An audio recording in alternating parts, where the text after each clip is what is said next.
Welcome to Vestlye. In this video, we'll guide you through the simple steps to withdraw your funds securely and efficiently. Let's get started.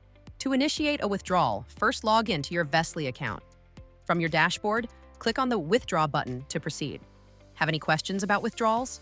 Check out the FAQ section on the side of the withdrawal page to learn more about terms and conditions. Next, select your preferred withdrawal method. Vestlye supports multiple options including TRC20, Bitcoin, Ethereum, Binance Coin, Litecoin, and Dogecoin. For this demonstration, we'll withdraw $1,000 using TRC20. Now enter the amount you wish to withdraw. Next, provide your TRC20 wallet address. Make sure to double-check this address for accuracy. Once all details are entered, click on the Withdraw button to proceed. To ensure security, a verification code will be sent to your registered email. Check your inbox for the code, then copy and paste it into the verification field. Once done, click on the Verify button to confirm your withdrawal request.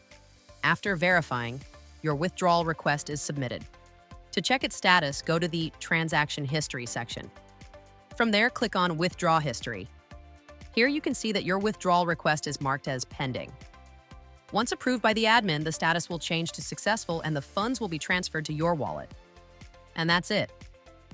With Vestlye, withdrawing your funds is simple, secure, and efficient. Thank you for choosing us as your trusted investment partner.